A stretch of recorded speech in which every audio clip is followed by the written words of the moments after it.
Hey, it's Reed from Emerald Lotus, a website? Oh god. So this is how this is gonna go today, am I right? Let's try that again.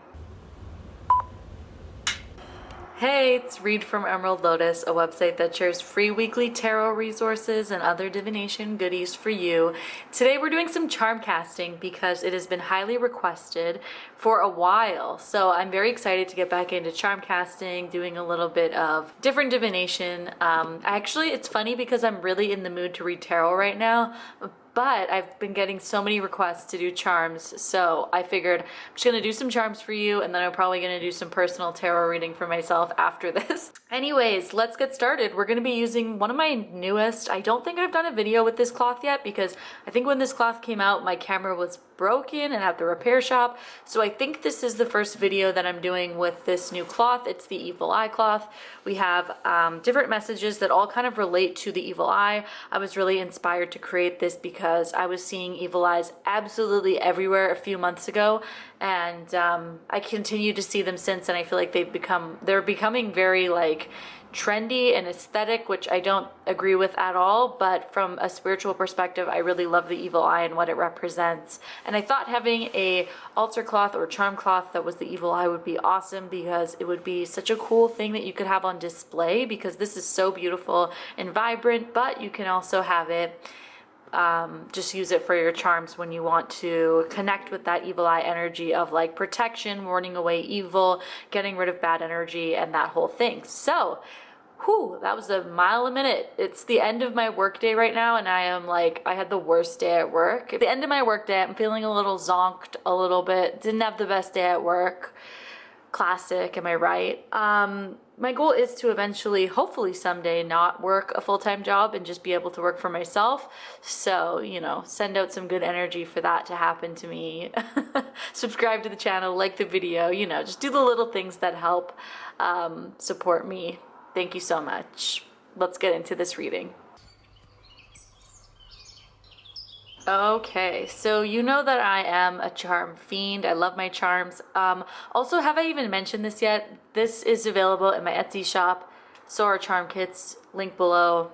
Moving on. Okay, so I don't even know how I want to do this today. These are most of my charms that I use these days. Definitely not all of them though. These are just like my faves that I've been using for the past little while. So I think I'm gonna pick some out and then we're gonna shake it up. I want to use this beautiful shell today to cast. So let's pull out some charms that I like and get to casting.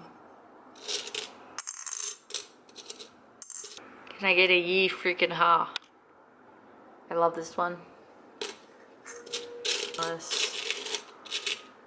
And let's also do the pumpkin to represent Halloween, because autumn is on its way. So let's also do this little pumpkin.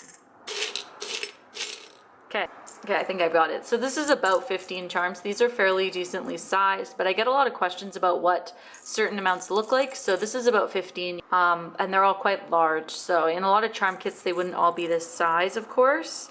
You know, but they're pretty normal. This one's just, of course, on the big side. So is this one, but these ones are about average size. So that's 15. Okay. Let's see what type of messages we're gonna get today.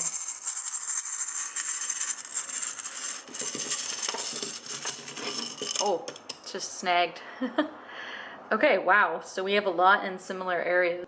I just closed my eyes to do that, so I didn't actually have any idea where things were going. Okay, so we've got forgive. I want to feel like starting here. When I read my charms, I always just start wherever I feel called to. There's no right or wrong way. You can put the cloth in any way you want. You can start anywhere you want on the cloth. I usually start with just something that I feel guided towards. Sometimes I start with the place that has the most charms, sometimes the least, sometimes one that just has like one. Totally depends how you're feeling and what you're guided to. That's the whole point of casting, is like to really follow your intuition and listen to what you feel called to. You could always start with a specific charm and say, you know, every single time I read, I'm going to go with the charm that symbolizes me, and then I'm going to read from there on.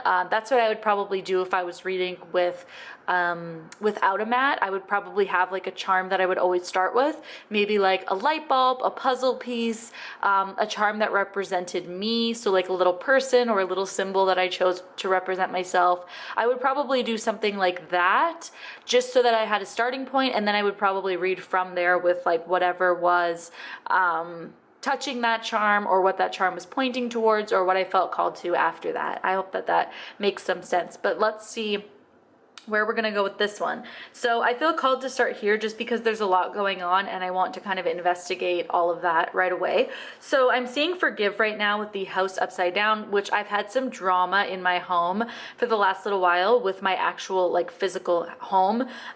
So I guess I kind of have to forgive some of that drama that I've had going on in my house and kind of make amends with that, which is really cute because I actually do really love my apartment. I've just had a lot of things go wrong in the past couple of months. So I guess they're saying to just kind of forgive all that stuff that happened and try to move on. This is such a cute charm, by the way. It's like an enamel charm that almost has like a little Halloween kind of vibe to it. It is so cute. I love it so much. I don't have too many of these and I don't usually include them in charm orders, but some of you might have one of these. It's just not all the time because they are more expensive, and I can't afford to just give everyone these charms. I'd have to charge a lot more for them, but I do love this one. So I need to forgive that. Then I also see here, so I'm seeing the cell phone charm, which to me represents communication. I also see love, so I need to forgive some communication errors with my love. So there might be something there. I also might need to get more creative with the way that I'm dealing with my love and communicating with him, and also giving it some time as well. So we're seeing like forgiveness as it relates to communication in love and getting more creative with time spent together could also be what it is. Forgive his lack of time that he's able to put into the relationship right now, or forgive any communication breakdowns that we've been experiencing because we've had a lot going on for the past little while. So that really resonates with me. I'm going to just move these all over. So again, this is where we see a lot of the intuitive importance as it relates to charm casting, because what I could have done is just taken all of these charms and really just like put them all together and had that be my reading, which is totally okay as well. But I really just follow my intuition and see what makes sense. I also usually just kind of see, like in my mind, I'm quite a visual person, so I see like lines and clumps and different patterns in my mind all the time.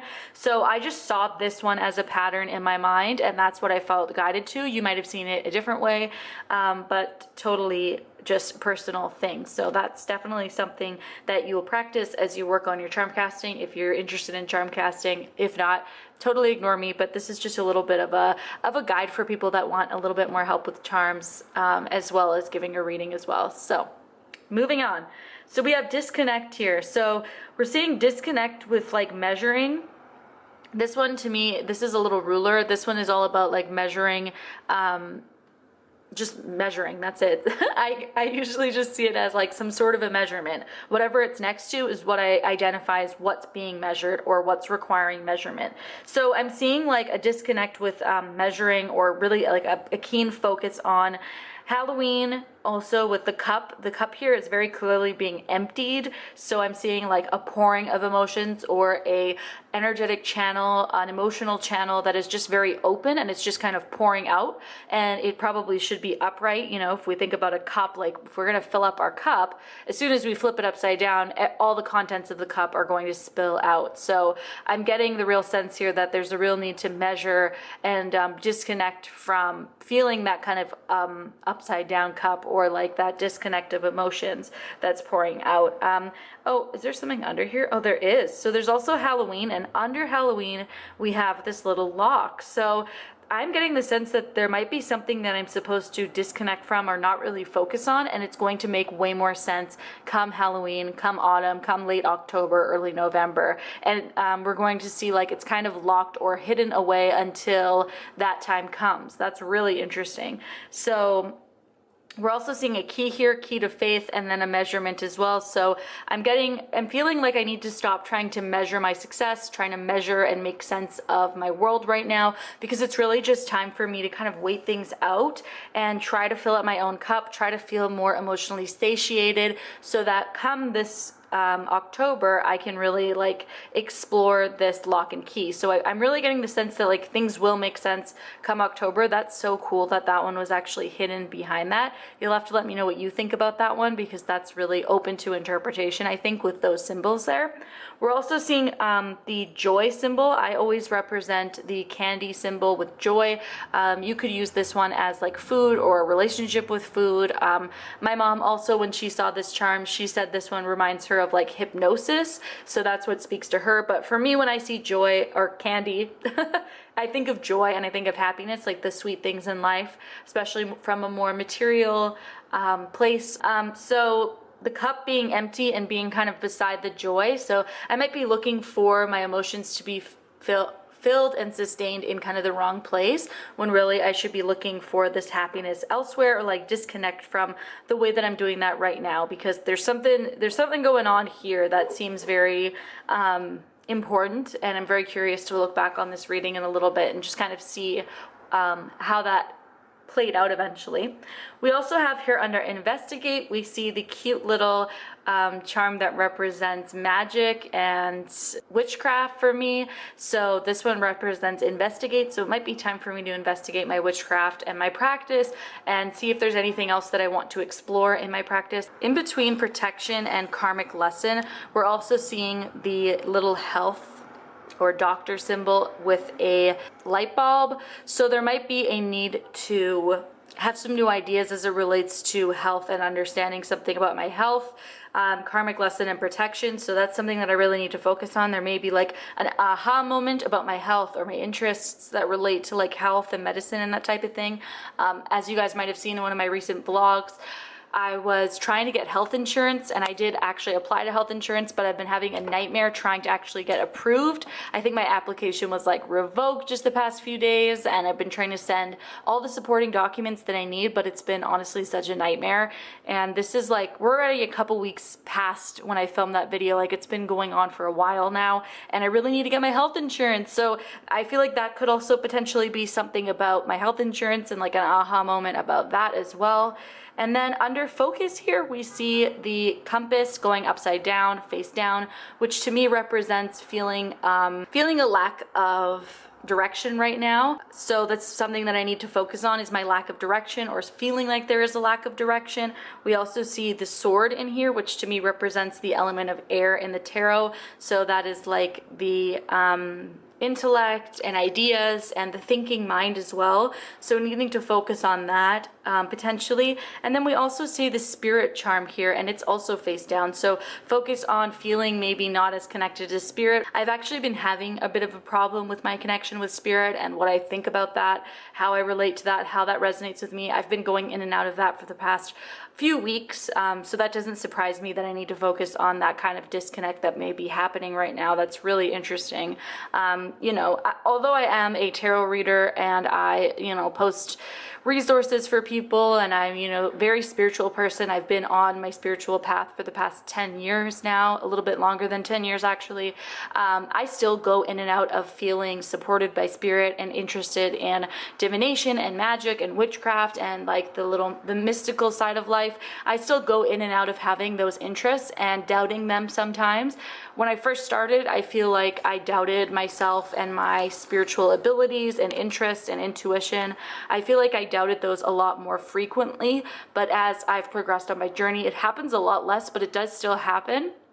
And I'm kind of in one of those funks right now, I suppose. I kind of was totally not into divination or anything for a little bit there, like maybe a month, but I was dealing with a lot of like actual stressors in my life beyond my spiritual interests. So it could have been due to that. It's a lot of things. I don't know why we're having like a therapy session here right now, and that's not what I'm trying to get at. But really what I want to just share with you is that it's normal to go in and out of your interests with spirit, tarot, divination, charm casting, everything. I mean, it's very normal. It's obviously something worth noting if you feel like it's happening frequently, or your lack of interest is pouring into other aspects of your life because you may be experiencing burnout or even depression, or other mental health concerns that you might want to check with a therapist or a professional doctor or someone. Talk about that with them. But the more you know yourself and the more you explore on your spiritual journey, if you are just starting out, you'll notice that it is gonna come and go, and that's totally okay. I see a lot of people message me and talk to me about losing their spark or wanting to start on their spiritual journey but not feeling like anything's happening, and I totally get that. I lose my spark a lot, and one way that I actually always try to get my spark back is through just forcing myself into practicing divination and playing and coming at things from a new perspective, so not making it as much of a requirement, but making it fun again. So for instance, if anyone follows me on Instagram, I doubt you've noticed, but in the past couple weeks I've been posting a lot less frequently on my Instagram stories. That's because I haven't actually been pulling daily tarot cards for a little bit anymore. I was doing it daily for, gosh, like years now, maybe 3-4 years I was pulling daily cards, might even be more than that, might even be closer to 5 years. And I've now gone through a phase where I don't really want to pull daily cards anymore, and I don't feel called to pull it right now. But that being said, I could wake up tomorrow and want to pull a daily card, and that's totally fine. I don't put restrictions on myself. If I don't want to pull a card daily, I won't. If I don't want to read tarot, I won't. And to me, once it's been a little bit of not reading it, just because I know how much I love it, sometimes I kind of force myself to read, or I pull out my charms, or I pull out my tarot cards, and I say, I'm just going to do this, just going to see where it goes. Sometimes I ask questions about why I'm lacking my interest or why I don't feel so inspired right now, and see if I can kind of dig into that a little bit. And almost always it comes up in my reading and makes sense to me. Even just little things like having the angel, or this little spirit angel, whatever you want to call it, having her face down under focus right now while I'm going through that, to me is a really strong indicator, validation of the fact that I need to focus on that I'm dealing with right now. And I mean, I didn't have to pick the spirit charm to work with today. I had my eyes closed. I had no idea where it was going to land. I had no idea it was going to land face down and in the focus area. It could have landed anywhere else. It also could have just not landed on the board at all. So there's things that, I mean, it is a little bit questionable. Also having the compass upside down under focus, as you guys know, like what I'm dealing with. So little things like that, the more that I do divination and practice and pay attention to things, journal, the more I do that, the more I notice all these little things that to me kind of equal up the greater picture of my spiritual journey. And they kind of remind me that like something else is going on here. There is a message here for me. There is someone trying to speak to me. Something's trying to make sense to me. And oftentimes on my journey, when I kind of go through these lulls, it's usually because I want to change something. I subconsciously or consciously want to change something in my life, and it might be related to my spiritual journey. It might not be, but usually once I kind of hone in on that and really try to figure it out and do things like a little bit more divination, a little bit of focused divination, ask some questions, do some meditations, really try to force myself, like not to the point where it causes stress in my life, but just if I have downtime, I try to kind of say, you know, maybe I should prioritize doing a tarot reading today because I haven't in a while and I don't really feel like it. It's the same thing with working out. I don't know if any of you guys exercise regularly, but sometimes you just kind of fall off it and you're like, it would feel so good if I worked out right now, but I really just don't want to. And when you force yourself to do it, usually by the end you're like, wow, I'm so glad that I did that for myself. That felt amazing. It's very similar for me for my spiritual practice and divination practice as well. So wow, that was a lot of talking, but I hope that it resonated with you in some way. If not, I hope it entertained you for a little bit, took your mind off your life a little bit, maybe made you question some things. I don't know. What are we really here for? I'll see you in the next one. Bye.